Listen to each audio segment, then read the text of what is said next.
आज से 700 साल पहले ये बंगाल की जमीन एक गर्वित सल्तनत थी, जिसका नाम था सल्तनती बंगाला। वर्तमान समय में आकर इंडिया के कुछ हलकों से ये सुनने को मिलता है, बांग्लादेश शायद एक ग्रेटर बांग्लादेश का सपना लेकर आगे बढ़ रहा है, जबकि इसकी कोई ऑफिशियल आधार नहीं है। उनका ये दावा कितना सही है, चलिए जानते हैं।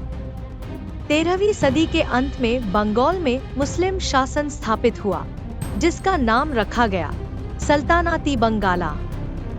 सल्तनती बंगाला में आज का बांग्लादेश, इंडिया का वेस्ट बंगाल, असम का पश्चिमी हिस्सा और बिहार का पूर्वी इलाका शामिल था।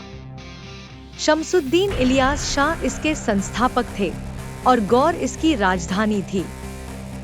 यह सल्तनत दिल्ली के सुल्तानों के नियंत्रण से स्वतंत्र थी। यहाँ अपनी करेंसी चलती थी, शासन इस्लामिक लॉ से होता था और बंगला भाषा का विकास शाही संरक्षण में हुआ।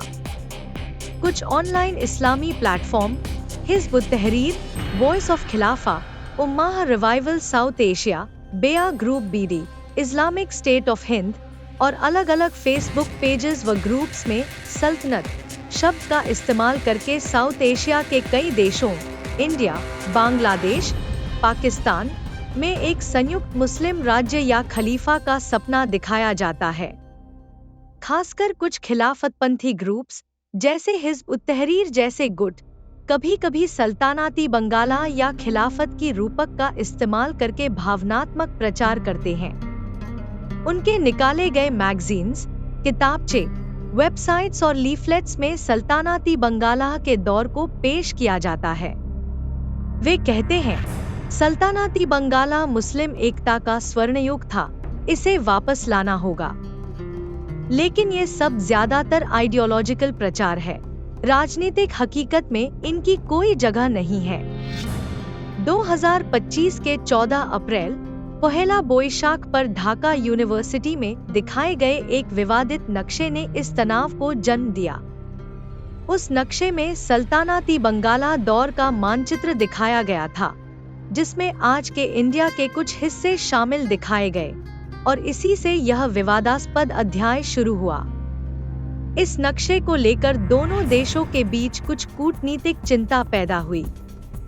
इंडिया के विदेश मंत्री एस जयशंकर ने एक बयान में कहा, हमारे पास जानकारी है कि सल्तनती बंगाला नाम का एक समूह इस विवादित नक्शा बना रहा है। टर्की का एक एनजीओ तुर्की जेंकलिक वाकफी तुगवा या टर्किश यूथ फेडरेशन इस समूह को समर्थन दे रहा है। उन्होंने आगे ये भी कहा कि ये नक्शा ढाका यूनिवर्सिटी के एक कार्यक्रम में सार्वजनिक रूप से दिखाया गया, जो इंडिया की क्षेत्रीय अखंडता पर सवाल खड़ा करता है। बांग्लादेश के प्रमाणित फैक्ट चेक प्लेटफॉर्म बंगला फैक्ट ने इस पर जांच करके बताया, सल्तनती बंगाला नाम से बांग्लादेश में न तो कोई रजिस्टर्ड और न ही एक्टिव संगठन का अस्तित्व है। नक्शा किसने बनाया, इसका भरोसेमंद स्रोत अब तक पक्का नहीं हो पाया है। यह घटना राजनीतिक रूप से संवेदनशील है, क्योंकि इतिहास, नक्शा और पहचान जैसे मुद्दों पर दोनों देशों में भावनात्मक प्रतिक्रिया आ सकती है। लेकिन अब तक ऐसा कोई सबूत नहीं मिला है कि सल्तनती बंगाला नाम का कोई संगठन बांग्लादेश में सक्रिय है या इस नक्शे का जिम्मेदार है। ग्रेटर बांग्लादेश सच में कोई सरकारी योजना है या सिर्फ एक काल्पनिक डर और राजनीतिक हथियार? सल्तनती बंगाला बंगाल के इतिहास का एक अध्याय था, जिसमें गर्व, धर्म और संस्कृति जुड़ी हुई थी। लेकिन उस इतिहास को आज के नक्शे के नाम पर अफवाह बनाकर पेश करना जितना गलत है, उतना ही भड़काऊ भी है। इंडिया के फॉरेन मिनिस्टर जयशंकर जो बोले, वो अगर सच भी हो, तब भी अब तक बांग्लादेश की तरफ से कोई सरकारी जुड़ाव सामने नहीं आया। उल्टा फैक्ट चेक संस्थाएं कह रही हैं कि ऐसा कोई संगठन अस्तित्व में ही नहीं है।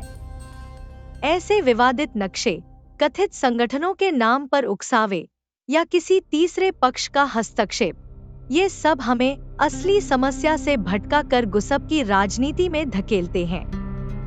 इसलिए जरूरी है कि इतिहास को सही तरह से समझा जाए, तथ्यों को परखा जाए और शांतिपूर्ण सहअस्तित्व बनाए रखा जाए। क्योंकि भूगोल बदलता नहीं, लेकिन अफवाह रिश्ते बदल देती है।